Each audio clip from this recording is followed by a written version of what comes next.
Welcome to the Jungian Anthology Podcast, analytical psychology seminars from the C.G. Jung Institute of Chicago.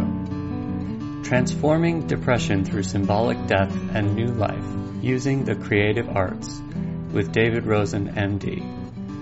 This episode is part 1 of the series Transforming Depression Through Symbolic Death and New Life, a Jungian approach to using the creative arts. While working extensively with patients suffering from depression, Jungian analyst and psychiatrist David Rosen uncovered helpful clues to understand this widespread malady. When people feel grief and despair or suffer from suicidal thoughts, they may feel like they are dying inside. In order to regain the will to live, Rosen believes, only a part of them, the false self, needs to die. When the false self is permitted to die symbolically, egocide, through the drawing, pottery, writing, or other forms of the creative process, a kind of mourning process is set in motion. When the cycle comes to an end, the person is transformed and experiences new life, a rebirth of purpose and meaning. This workshop focuses on understanding depression and the quest for meaning, discerning the creative potential of suicide, and recognizing and treating depression and suicidal people. Crisis points such as adolescence, midlife, divorce, and loss of a loved one are discussed. Drawing from actual case material, Dr. Rosen presents the egocide and transformation model, explains how it is applied and how it works, and explores its creative potential. David Rosen, MD, is a Jungian analyst and psychiatrist in College Station, Texas. He is a Macmillan Professor of Analytical Psychology, Professor of Psychiatry and Behavioral Science, and Professor of Humanities in Medicine at Texas A&M University. He is the author of 4 books, including Transforming Depression, a Jungian approach to using the creative arts. To listen to the rest of the series, visit our website, jungchicago.org.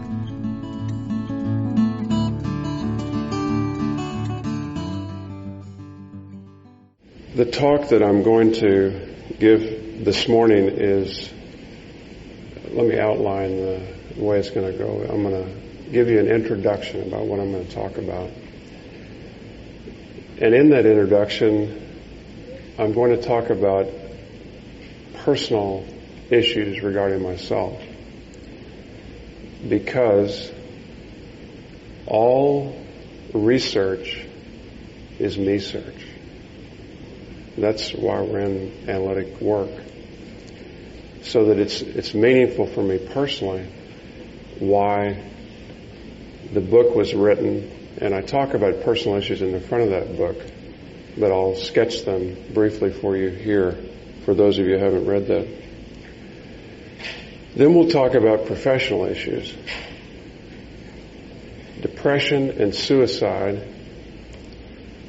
are common, essential issues that each of us must sort out personally and professionally. Usually Jungians do not talk about and do not focus on suicide particularly. That's the most tragic outcome of severe depression. And we need to face that, understand that, and work through that issue personally, and then feel comfortable and confident with that issue, the clinical entity, know what to do professionally. Both of these matters, personal and professional, join together around one's philosophy. So we have to look at, I'm going to challenge you to look at your own philosophy regarding depression and suicide, regarding death and life. And there's a light side to this. We'll get into this. It's not all heavy. Because after all, I'm advocating symbolic death and new life. I'm advocating egocide, not suicide, as a meaningful alternative to actual physical death. I'm talking about psychic death of a part of the ego that is pushing or pulling you toward the abyss of suicide. That part has to die, not the whole being, which is the real tragedy of suicide.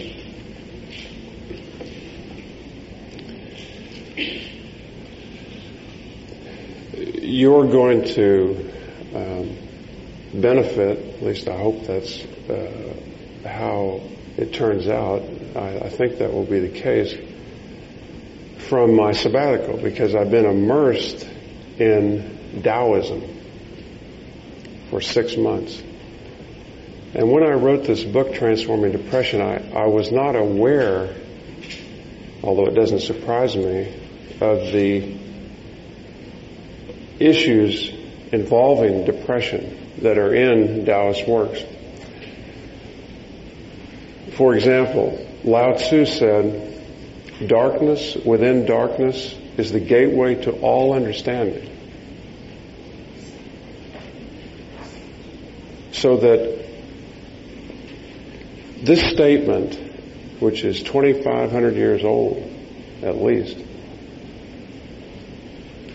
has to do with an underpinning that I'm going to highlight in this talk, that depression and darkness is positive.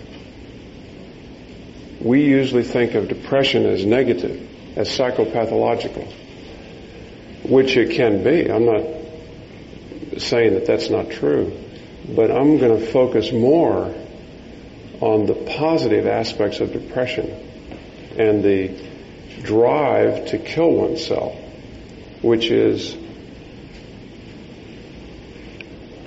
really meant to be a symbolic death, not an actual death.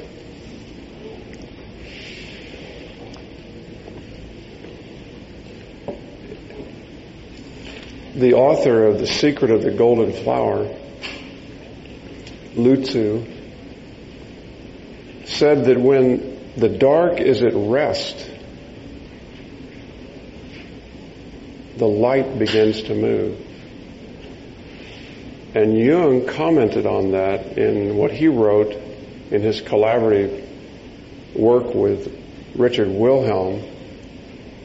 Darkness gives birth to the light, to light. This is an introduction to how I view depression, which we'll go into in depth. Before we do that, I want to mention that everyone, all of us, struggle with depression. It is common. It is an everyday thing. It's like every day night comes. After the sun, it's dark. So every day we're going to be depressed, and that's all right. We don't have to fight it. We have to accept it as natural, as archetypal. And the end point of that is to think about suicide, to end one's life voluntarily. And almost everyone, if they're honest, thinks about this. But we have to beware that the ego, the trickster element of the ego, the negative aspect of our identity in collusion with the shadows, trying to pull us into the abyss of suicide. And the capital S self, or the spiritual aspect of ourselves, our totality, does not want to die physically. All it wants to do is to kill this negative part of the ego and transform that depression, that negativity, into something positive through creativity. My own experience, which I didn't understand at the time, involved a breakup of a marriage. And when I was waiting for my ex-wife in a tavern or bar, and she was an actress, and she came, it was during the summer in summer stock, and she came out of the theater into the bar with the lead actor. But the play didn't stop. they were in love in the play, but it just happened, just came right into the reality of the moment. And it was like a knife into me. So my reaction was not to strike out at him or her, but was to turn on myself, which is what suicide is. That's the only time in my life where I actually became suicidal. And I had a plan to kill myself, or go off I was driving real fast on this small island on these roads, or go off a bridge or something, hit an embankment or something. And then something very strange happened. It's the only time it's ever happened to me. I drove the car into a field. It was at night. There was a full moon, or almost full moon. It was light out in the night. And I started running through this jungle-like terrain. It was on Hilton Head Island before it was really developed very much. And I left my body. So it was an out-of-body experience. Saw myself running. And then I heard this voice that said, "Leave." And I didn't understand at the time that voice was from the capital S self.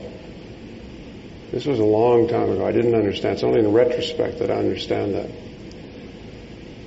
And I left the island. And I went to see a psychiatrist friend in New Jersey. I drove all the way. And I said to this friend, the psychiatrist friend, I said, I'm a failure. Which is what people do with something they have failed at. They generalize it. The ego tricks the person to believe that he or she is a failure. And what he said to me was, you are not a failure. You have failed at a relationship, at a marriage. So that part, that ego image of me as the husband, that ego persona, image, the mask of being the husband, the identity, the image, identity had to die. I had to understand that to death. I had to kill that, actually. It's a conscious act.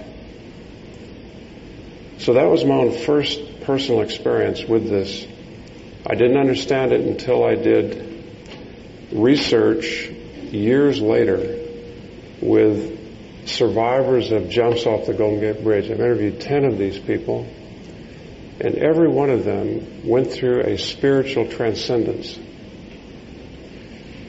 And I had to coin a new term because these weren't failed suicides. That doesn't make sense. So I coined the term egocide, killing of the ego that took them to the bridge. Because that's what died. And what was most striking, and these people were at 1,000-fold risk for suicide, and some of these people were being followed up after 20, 30 years, 35 years, and none of them had gone on to suicide. So this research became the foundation of a new approach to suicidal people, severely depressed, moderately depressed, and suicidal people, to help them to focus on the part that has to be killed, that has to die. And some people don't like the term killing, the ego side, killing the ego. And all that means is it's a conscious effort to get rid of that part, to kill that part off. Marion Woodman's not upset about a term like that because she uses terms like psychic murder in her books.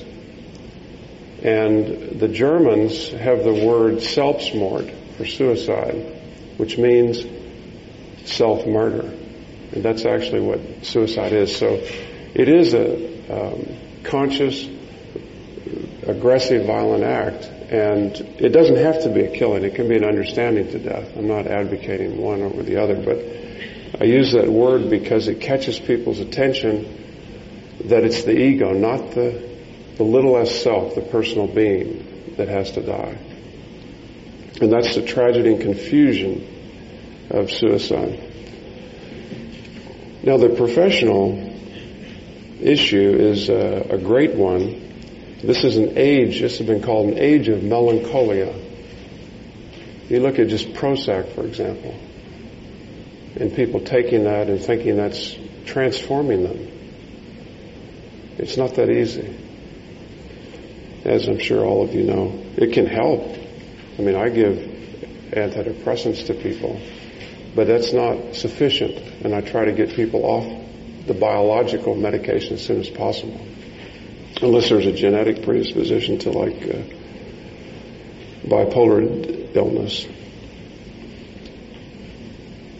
Now, at any one point in time, the symptoms of depression manifest in 13 to 20% of the population. And we'll go through the actual symptoms, but I want you just to reflect on this. This is 30 to 50 million people in the United States.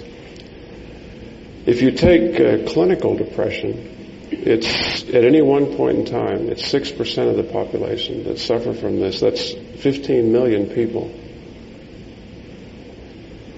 If you take a year period, it goes up to 10% or 25 million, and over a lifetime, it approaches 20% or 40 to 45 million. Let's go to the slides, and we'll now move into the philosophical. So Oscar Wilde said, where there is sorrow, there is holy ground. And this is quickly going to involve your philosophy, your view of depression in your own life. So out of the sadness, out of the depression, there is a spiritual aspect that often is ignored, not in Jungian psychology, but in approach to depression, it's often ignored. And this issue of depression and suicide on a personal level goes over to a national level. For example, there are nations that when you think of the ego as the persona and the mask of the nation or identity of the nation, that is self-destructive. You can think of, for example, Germany in World War II. This country, because of Hitler, I mean, he ended up killing himself, was on the road to suicide. And it's interesting in Verena Cass's book, Joy, Inspiration, and Hope, the only place that she found significant work on the psychology of hope was in Germany. Why? Because they hit the bottom. In this country, we are focused on hopelessness. You've probably read of Beck's work on depression and hopelessness. He has scales for both. So we can measure depression and hopelessness. But if you think of enantiodromia, this flips so that hope is inside. That's the medicine in response to hopelessness. And Germany found that out when they hit the bottom. Just like in AA, they say you really can't help yourself till you hit the bottom. So you have to face these issues of depression, severe depression, what that means. The issue of suicide, you have to face it squarely, straight on, and get to the bottom of it for it to turn. For you to be able to take that destructive energy and channel it into something creative and to realize that that is spiritual. And through that act of creativity, there will be something spiritual and meaningful come out of it. Just like the end of the world, which I call omnicide or mass suicide, which is a possibility in this age of nuclear weapons. You look at North Korea, for example. It could take one person or of a leader of a government like in North Korea or a terrorist who is suicidal or doesn't really care about taking everyone with them. So that we don't think of this micro personal issue as being national and world, but it is. During the Cold War, we used to think of that all the time, that the Russian leader or the American leader would press this button and end our civilization. The other side of this is reflected in this comment by Martin Buber. There is meaning in what long was meaningless. Everything depends on inner change. When this has taken place, and only then, does the world change. So that each individual has to take responsibility for this self-destructive drive, which I think is related to the ego. It's not related to the capital S self. It's an ego trickster problem. And I had a friend who was a reader of my book who wrote me a letter, and he said, I think it's the ego in a trickster mode. This came from this friend named Joel Weishaus, who said it's the ego as its last desperate act of control that pulls the individual into the abyss of severe depression and suicide down that road. So that's the part of the ego you have to kill off and transform. If you have questions as we go along, don't hesitate to ask them. Regarding hope, Emily Dickinson, who, as you know, would probably be committed or could have been committed to a mental hospital, what she did was to transform her severe depression into creative work. And it became meaningful and spiritually meaningful for her. Just listen to this. Hope is the thing with feathers that perches in the soul and sings the tune without the words and never stops at all. And that's what I'm talking about. That's the medicine, spiritual medicine. Hope is intangible. It's like faith. It's like love. It's intangible. But it's symbolized by the bird, by the spirit. And she knew that because it's archetypal. And it helped her to live a meaningful life in this house in Massachusetts where she was really confined and easily could have been in a mental hospital. She never even knew that her work was of value to other people during her lifetime.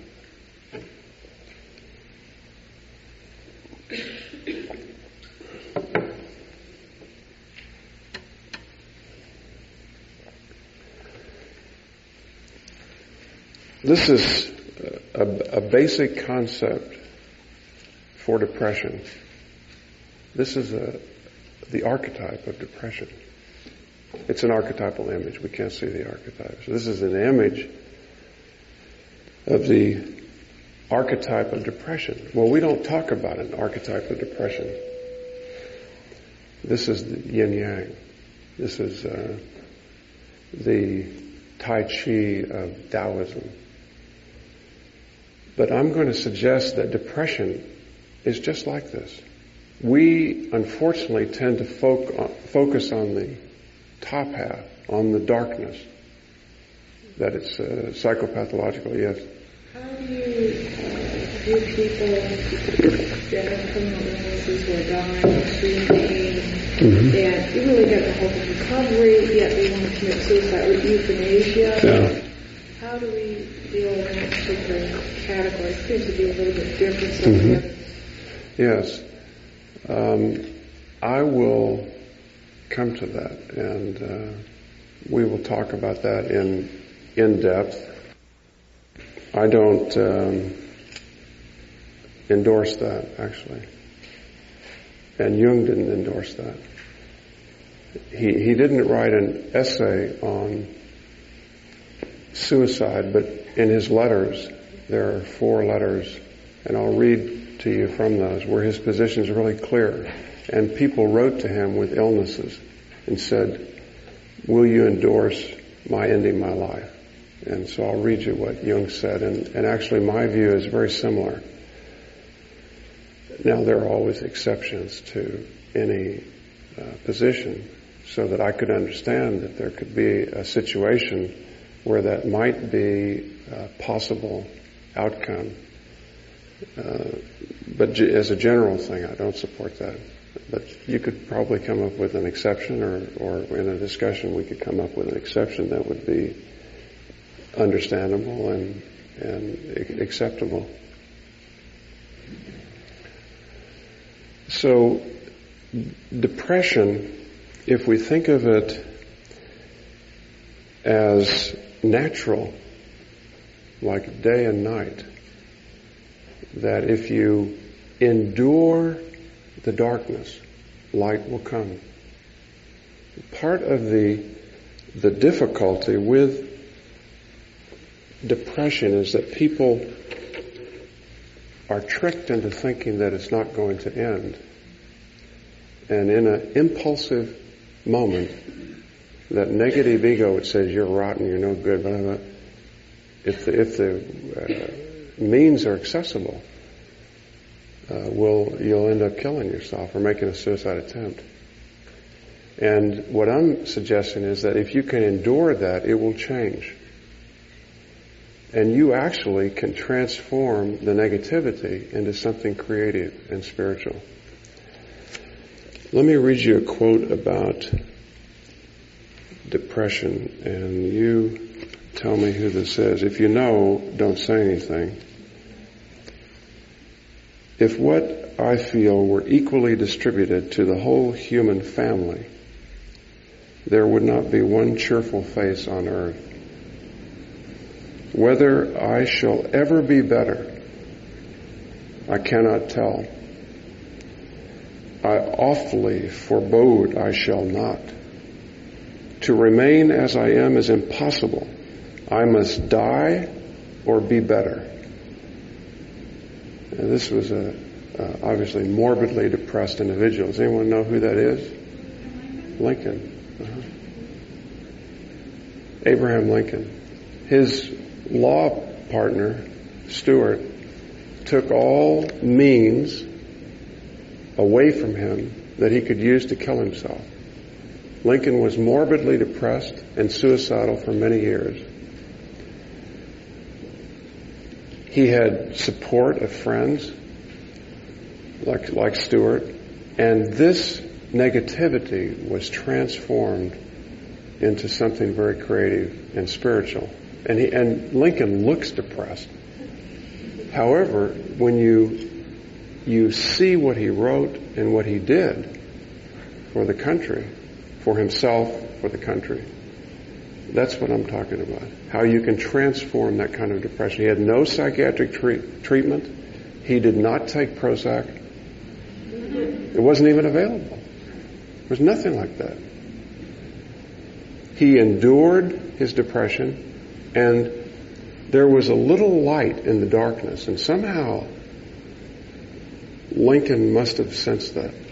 Because even this statement, to write anything about how he was feeling is creative.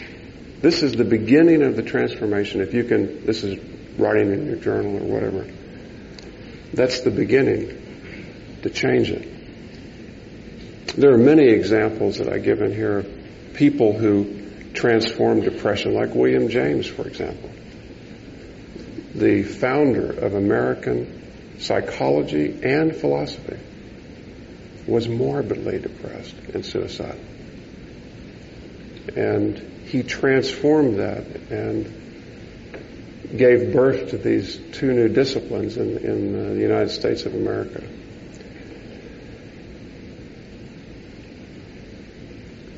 Now let me share with you a model of depression that I call a cave model. Let's go back in ancient times, during the time of cave people. So this group of cave people sees a dangerous event coming in nature, a storm or a predator, and they go into a cave, which is dark. And they're going to go into this cave, they're going to retreat, withdraw, go into darkness for protection. And that's what people do in depression. Depression is evolutionary in the sense that it's adaptive. We have an innate sense to remove ourselves from danger and go into darkness, to retreat. If you think of Anthony Storr's book, Solitude, Return to the Self, he talks a lot about retreat, withdrawal.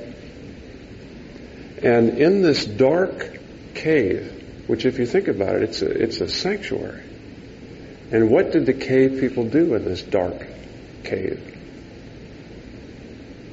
What would they do? Sleep. Yeah, sleep, okay. Incubation. They would rest.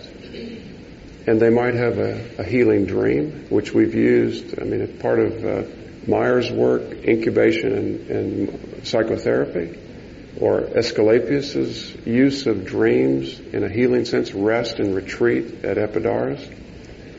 Draw on the walls. That's art. What would they do when they go in there, though?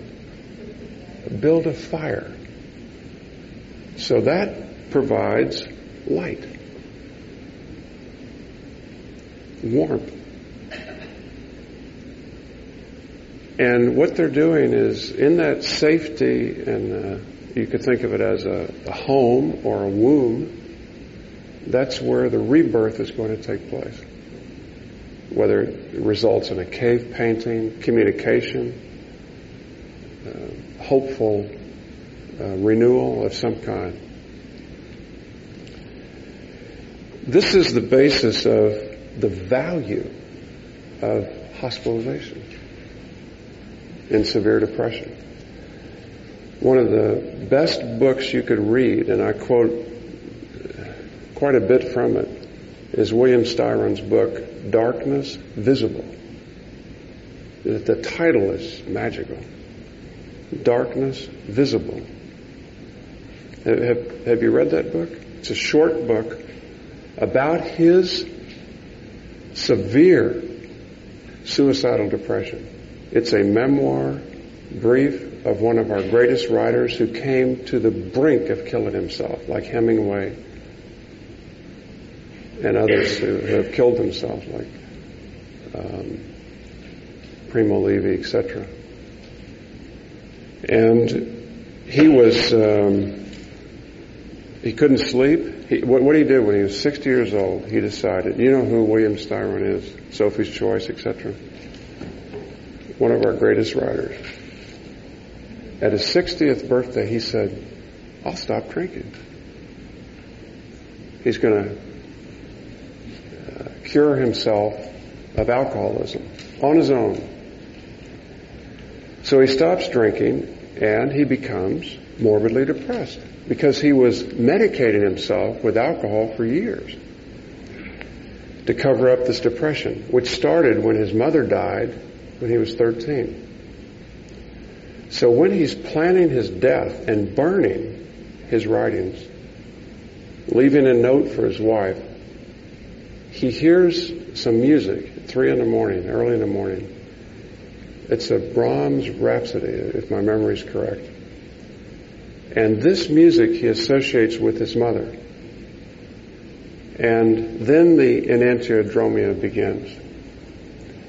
He had been going to a psychiatrist whom he couldn't stand, who gave him medication, and William Styron would plead, I'm suicidal, I'm horribly depressed, I need to go into a hospital. And the psychiatrist would say, well, let's try this, and this ought to work. And so So what he had to do was to hospitalize himself. That early morning, he got himself into a hospital and fired essentially the psychiatrist and helped himself. But he viewed the hospital, psychiatric hospital, he describes it as a sanctuary. And he talks about the ugly, green, nasty head that the art therapist made him make, which he talks about in kind of negative terms, but then he says, that was actually all right. So here's art, a creative process different than what he's used to. Writing, this is making something out of ceramics. And he came out of his depression. And you know when you read this book, Darkness Visible, that's behind him. He is not going to kill himself. He committed egocide. The negative part of himself that was pulling him into the abyss of suicide was killed. And you can understand that by reading his book. It's very clear.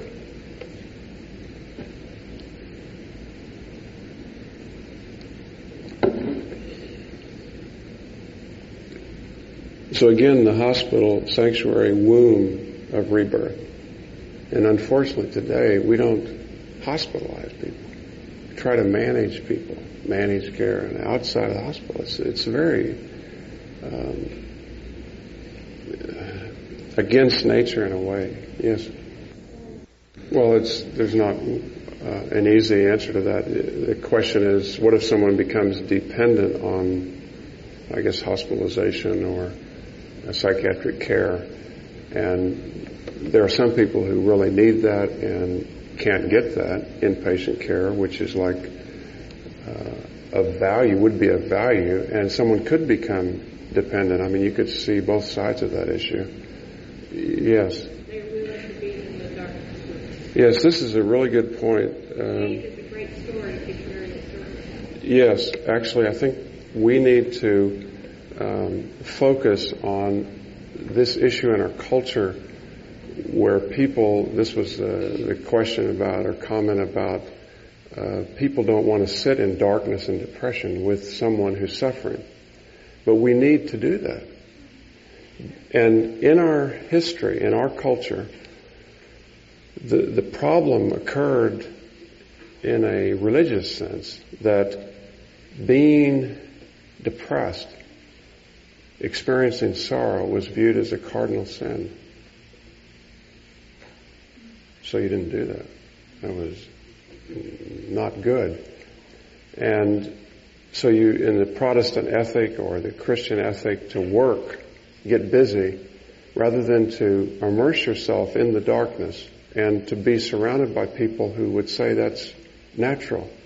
So it's a very good comment. Yes.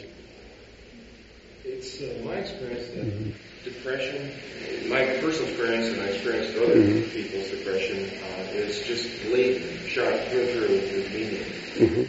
Today, as regards to the hospital and what appears to be the ascendancy of biological psychiatry, I think the hospital has more of a potential to be anti-therapeutic because they're training a whole generation of people that what they have is disordered neurochemistry. Yes. Take this pill, this will work, take that. Yes. And they don't, and they buy that because, it seems reasonable. But they don't change a darn thing in their lives. Yes. Go on eventually to stumble into a more severe crisis. Yes. It's another good point about how your comments about how biological psychiatry and reductionism claims to have the answer for treating depression, and it's only, as you'll see as we go on in our quest for understanding depression and discerning that it's only one factor out of 4 that I think are important, which we'll get into. So you're right, and we need hospitals that provide a holistic environment where all the factors can be addressed, the biological, but equally the psychological, the social, cultural, and the most important, I think, is existential or spiritual, which our hospitals don't address. I had a patient once say to me, in a hospital that was founded by a religion, And I asked the patient, I said, well, what's your religion? And she said, this is in a psychiatric consultation, and I always ask that. She said, are you supposed to, no one's asked me about it. Are you supposed to talk about that in here? I mean, no one. It's like it didn't belong in the hospital. Yes? One of the old words in the hospital is hotel food. Yes, exactly. It's gone then. Yes. It's gone for sure within a month. Yes, but it can be renewed. That's what all of you hopefully will help do, is not only transform, I mean, we can transform our own depressions, but then help our families, our communities, and to have hospitals that are really doing what they really were set out to do. Yes? Do you have any feeling whether hospitals will ever do this type of stuff? I don't know. Yes. Well, I would be interested when we review depression, where you think these, is it vibrational, medical alternatives fit in? Yeah. Okay, the other model of depression I want to talk about is the dark underground. You think about that in our psyches. We have at night we're going into the darkness. It's at night. We're sleeping, and we're accepting the fact that we have seeds from some other place, dreams, creative ideas, images, that come out of the darkness. So again, it's the light in the darkness of our unconscious that are going to give us seeds, images which can grow and flower and be healing. So that it may be some of what you were talking about fits in here. It's a germination process. It's a creative growth process. Out of the darkness, if you think of the germination of the seed in the underground and growth coming out of that, the nurturance of the darkness. The other model is to view depression as a fall and winter emotion. And of course, in the new DSM-4, I'm sure you've all seen this already, there's a whole entry on seasonal affective disorder, which in the lingo in psychiatry is called SAD. Isn't that interesting?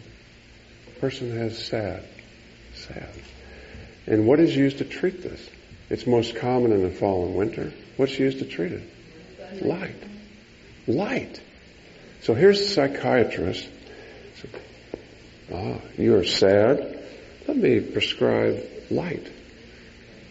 And that'll cost phototherapy, a special kind of light from our research. It alters neurochemicals. Well, and we can bill the insurance companies for this treatment. That's strange when you think about it. And actually it's not new.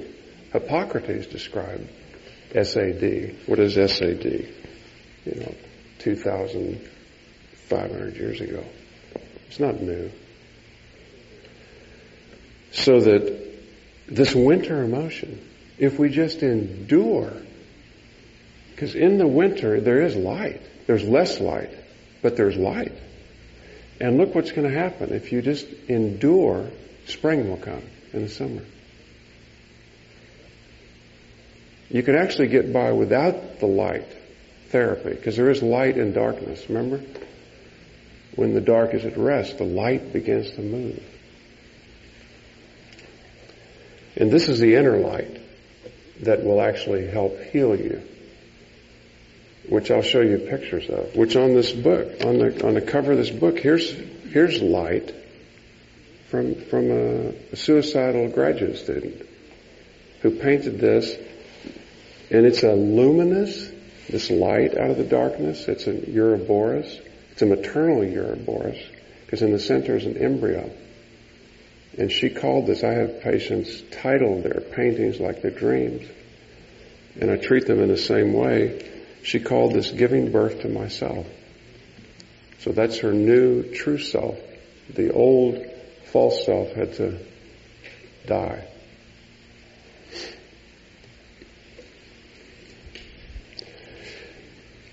One of Jung's views of depression is very close to a Taoist view. Actually, my contention in this new book, The Tao of Jung, is that Jung was a Taoist. And when I got to Zurich on my sabbatical, I went to see C.A. Meyer, who within the first few minutes told me he was the oldest living analyst, Jungian analyst, 60 years, and I didn't question that at all. But then I asked him, you knew Jung extremely well. Was he a Taoist? And without hesitation, he said yes. People do not understand that Jung's psychology is Taoist. So I felt, okay, I'm not on the wrong track. I'm on the right path here. And then I asked Marie-Louise von Franz the same question, and she also had the same response. That his psychology is Taoist. Why? Because it unifies the opposites.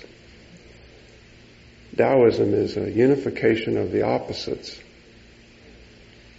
A whole out of the parts. If this Tai Chi, which is split, originates from a circle called the Wu Chi. And isn't it interesting that the circle is the symbol of the capital S self? So my supposition is that the Tao and the self, capital S self, are the same.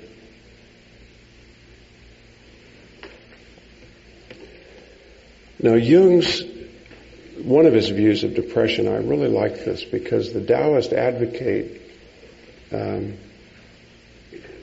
you could say, getting rid of the ego, having it be secondary to something higher, which is, or greater, which is the Tao, which they don't understand.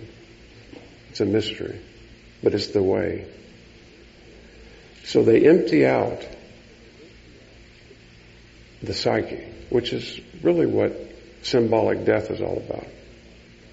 The death of the ego. And I'm focusing on the negative ego, because you want to keep everything that is positive, separate out this what is not you from your parents. Some things from your parents are you, and you want to keep. It's a difficult, agonizing separation, alchemical. We all go through that. So this is what Jung said: the empty stillness, which this is his view of depression. One of them. Depression is the empty stillness which precedes creative work. The Taoists place a high premium on creativity, just like Jung's psychology does. So it involves a transformation. We talked about symptoms and the vast number of people who would have one or more of these.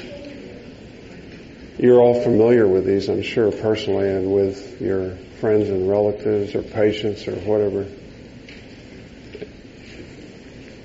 And these are utilized to make the diagnosis of dysthymia, which is interesting. Does anyone know what that means? Dysthymia? What? Well, it's the diagnostic term for minor or mild depression. Right, but what about the actual word? Dysthymia. Does anyone know what that means? The root of, say, thymia, huh? Well, it comes from the thymus gland. Does anyone know what that was used, what that's linked into? The immune system. So that it's interesting that There's a lot of research that supports the view that if you're depressed, your immune system is lowered and you're more prone to illnesses. It's also a high heart rate. Okay. So, helplessness is when the rug is pulled out from under you. Like when my ex-wife and her male actor friend came into the bar. That was... And then the next point is you feel hopeless. Like the candle dims, like you feel there's no purpose or meaning. Now here's a view of depression and how complicated it is. So depression can be, we all view it as normal in the sense that, the person's sad. Or we say the person seems depressed. But we don't think that they're clinically depressed. We have to drive them to the hospital. Maybe they're upset about something. They lost something. They did poorly on exam, or they got rejected. They asked somebody out, or whatever it is. So you can have sadness or depression. Grief, we allow for this, particularly if you are ill, you have to grieve the loss of the part. Say if you have a heart attack or cancer, or someone in your family dies, or friend, you grieve. But if it goes on too long, and this is cultural, we tend to think you should be over it in 3 to 6 months. But if you're in Greece, they give you 1 or 2 years, sometimes 5 years in different cultures to get over it. It's not pathological. But we view it as pathological a lot sooner because we want people to get back to work. Here's the SAD, seasonal affective disorder. Then you have the unipolar mood disorders, the minor, and the neurotic depression was lobbied for by analysts. They just wanted to do away with it. Neurosis. So in DSM-3R and 4, it's allowed to be there in parenthesis. And we now call psychotic depression melancholia, which is interesting. That's an ancient term of black bile from Hippocrates. The humoral theory. See, we're going back into neurohumoral theory, so it fits in nicely. Bipolar, cyclothymia, neurotic, manic depression, psychotic. Now, Martin Buber viewed theology in a way that I like to view depression. So the person who knows only one religion knows none. You could say the person who knows only one approach to depression knows none. This is my criticism of biological psychiatry. It's reductionistic, and it puts on blinders to other views. So really they don't know what they're doing because they're too focused and narrow.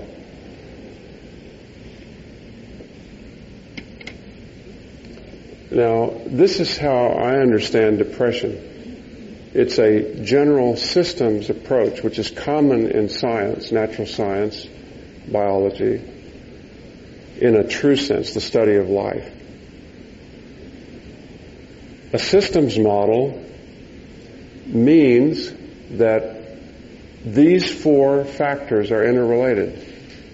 It's a closed system, and they all have an impact on each other. For example, if a person in the social factor loses their job, loses their home, so they are jobless and homeless, that's social, we could predict that this would quickly spread in this closed general system to depression. Because it would be depressing to lose your job, lose your home, and you could develop a biological depression. So then the person goes to the community mental health center and they give them an antidepressant, which would increase the depleted central brain amines, but doesn't solve the problem. They don't get a new house or a new job. So it's a true response. I mean, it's a good treatment, but it's not sufficient. And the person could go the other way, and they could say, I've lost my job, I've lost my home, jobless, homeless. Life is not very good. What is the point of all this? I have no home, I have no job, so that might have an impact on their meaning and whether they feel there's a God or there's a spiritual answer or purpose. And both of these can go to the psychological, or you can go directly to psychological. I lost my job because I'm no good. Poor self-esteem, etc. It's a psychological problem. It may have led to the loss of job or loss of home. So it's complicated. It's not simple. But it's treated as simple. Well, you come into the community mental health center and you give antidepressant, it's not going to solve the basic problem. It might be that if you provided housing and job training, the person would not be depressed. That would be an antidepressant. Or let's say the person goes into the woods when they've lost their job and home, and they go through a spiritual transformation in the woods. This is what William James did in nature. Changed his whole life. So the person comes back out, they're changed, and we recognize that. They're not depressed because they lost their house and their job, and they get a new job. Or they start their own business, or they write something, or create something. They feel of value. That's an antidepressant. But you don't go to a psychiatrist and get it. And in Auschwitz, for example, Viktor Frankl, as a psychiatrist in this concentration camp, counseled people not to kill themselves. Counseled the inmates. He did not have Prozac at his disposal. It was not in the concentration camp yard where he didn't have it to give people. All he had was hope, and he said, human life under any circumstances never ceases to have meaning. And to say that and practice that in that environment is impressive, I think, to underscore, when we think we have problems. If you look at biological factors, and there's another one that's been pointed out that's not listed here, which is physical exercise, because you can change your chemicals through exercise, through nutrition, and that will change your biochemistry. You can take antidepressants and change your central brain amines, but that's taking something from the outside. I'm not opposed to that. I prescribe those. But I view it as a jump start, not an answer or solution. Unless the patient has a severe, it's a small percentage of the bipolar illness. Endocrinological, any endocrine gland at either extreme results in depression. You take any endocrine system, thyroid, for example, Graves' disease, you'll be depressed. You could take myxedema madness, hypothyroid, it's hyperthyroid, Graves' disease, myxedema madness, which is hypothyroid, you'll be depressed. Either of those, you get depression. You take any endocrine system and you'll find depression at either end. The immunological system we talked about in genetics, primarily the bipolar disease, but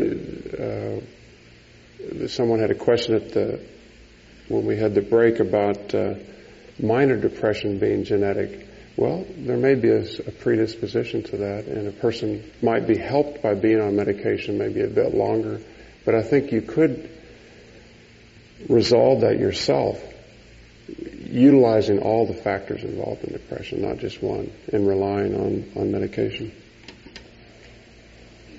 Psychological factors, psychodynamic, Freudian can be helpful, that therapy for some people. Jungian, behavioral, cognitive. I've seen all these help people.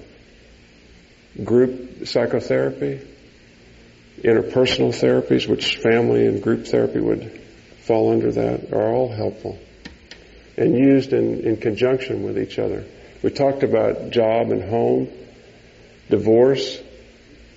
All of these issues, social factors, can cause depression.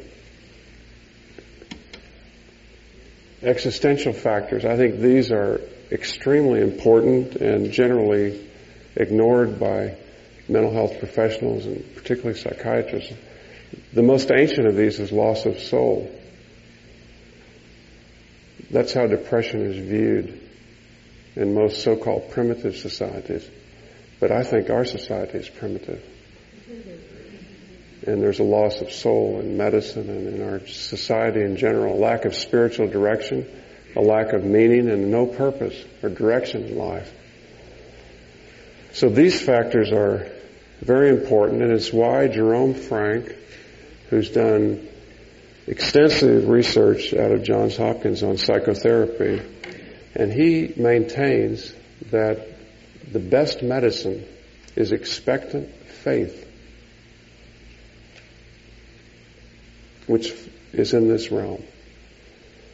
That's the placebo response. Like we have in these double-blind studies for when the FDA tests antidepressants, 30 to 40% in all studies respond to the placebo. To the placebo, a sugar pill.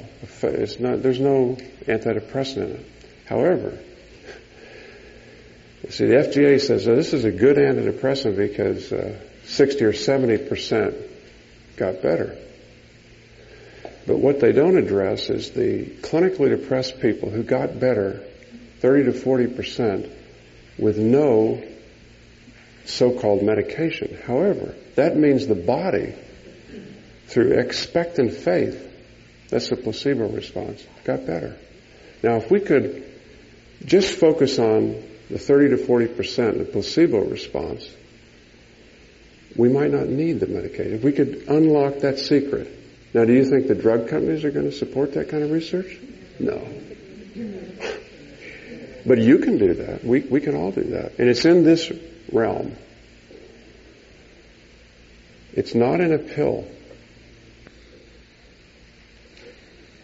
However, some of you may do the research that takes you to Stockholm, and they'll give you the Nobel Prize.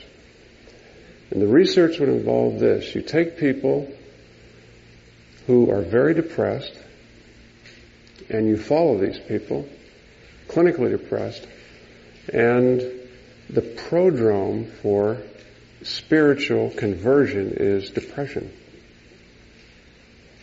This is an antidepressant. Religious spiritual transformation is an antidepressant. You can read William James's book, Varieties of Religious Experience. It's the first scientific study of religious experiences, and it's an antidepressant. So all you have to do is take the cerebral spinal fluid, measure the central brain amines in these people and follow them. And the 20% who go through a spiritual religious transformation, then you check their central brain amines after their religious experience. And I would predict that their central brain amines go up. And then you can go to Stockholm. I'm serious. And why wouldn't it work? If this system is correct, general system theory is correct, which I think it is, any of these you can also give homes to the homeless, and I bet you that their central brain amines would increase. Or you could offer long-term psychotherapy to the people who come to community mental health centers. We have No More Managed Care, and Barbara Lerner in Chicago here did a study of the value of long-term psychotherapy, psychodynamic psychotherapy, in the poor population, because the view was they can't benefit from this. And she proved that that was not true, that they benefited from it. That's a psychological component. And it's cost effective, because they're not going to keep coming back, you see, to get medication or this or that, if they go through a transformation. Now here's this doesn't look like it's in focus. Will that focus automatic? But I can explain it. This is what I've been talking about. If you take the inner circle, a person who has a home, the sanctuary of a cave, a womb, a home, that leads to bonds, leads to health, interpersonal relationship. And in this home, they can conserve energy, withdraw in a supportive environment with warmth and light, and that will lead to hope and joy and meaning in life. And that will lead to purpose. It's a wonderful home, and so on. And now we're all going in the right direction. However, if you go the other direction, you're homeless. Like I went to see a patient when I was in charge of this psychiatric consultation service at the University of Rochester, Strong Memorial Hospital. I went to see this patient. This gynecologist asked me to come see this patient, and all the students and residents were gone, so I just went to see this woman. All I knew was she was depressed. This gynecologist said, come and see this patient. She's depressed. So I walk in a room, and her son and daughter are standing behind her. She's in the bed, propped up, and she looks at me, introduced myself. She said, "Oh, you're the shrink. They think I'm crazy." And so I said, "Well, I was asked to come, and they said you were depressed." And she said, she looked right at me. She was a widow with metastatic ovarian cancer. And she looked at me and she said, "Wouldn't you be depressed?" "Yeah, I'm depressed." "Wouldn't you be depressed if they're going to take your home away, pay your medical bills?" And what was I going to do? I could do nothing. So I said, yes, I would be depressed. I said, do you want to talk about it? Get out. You can't help me. No one can help me. She's very angry. And understandably so. So that is homelessness, to pay your medical bills, which is immoral. So that leads to a sense of meaninglessness. This society, it's not right, this woman thinks. And so she's got her kids, but she's losing her home, and she feels life is absurd, and she feels empty, hopeless, depressed, which decreases her immune system and worsens her cancer condition. She can't fight it as effectively. She'll maybe get a secondary infection. And that leads to decreased central brain amines. She feels she is sicker. And it's a vicious cycle. So they're all interrelated, these factors. Now the rate of depression among women is twice that of men. 1 in 4 women experience clinical depression during a lifetime versus 1 in 8 men. So it's also a sexist, this diagnosis. Yeah. Did I miss your point? You're saying that is true, or that isn't true because they're not looking? What is what now? The rate of depression among women is twice as men as men. No, this is a fact. If you do, community epidemiological surveys, that's a fact. Do you see that in your own private practice? Yes.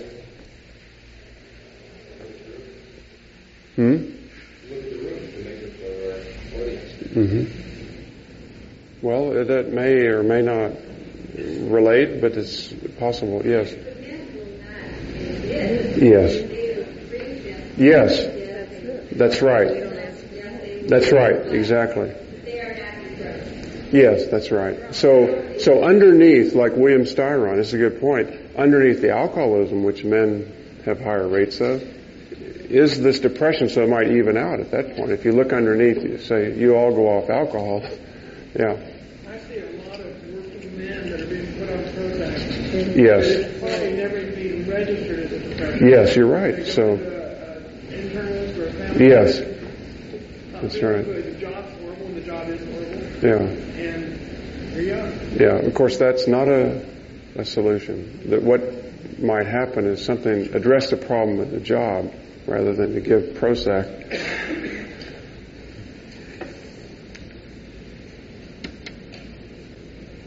One out of 6 clinically depressed individuals eventually commit suicide, and 3 out of 5 entertain thoughts about suicide. If you do studies, you'll find these results. So that's scary. 1 out of 6 clinically depressed people will kill themselves.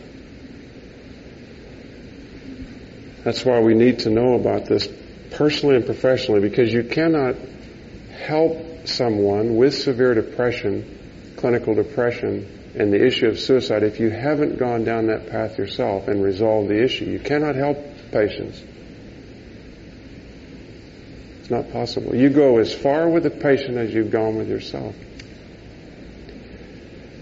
This is why the only book written in Jungian psychology called Suicide in the Soul is a dangerous book written by James Hillman. There are seeds in there that are positive, but as we'll see when we go into the whole topical area of suicide, it's a potentially dangerous book because you can rationalize the suicide of your patient. Yeah. So is there a correlation here between, the overall, the raise of depression, and also women may tend to overeat more than males, or, they may drink more, women may eat more? Yeah, I don't know the answer to that. I don't know if that specifically has been addressed, but it's a good point, I think, about the question is, do women overeat more to compensate or try to self-treat the depression, and men might drink more? Lack of exercise correlating with depression. Those are all very good questions.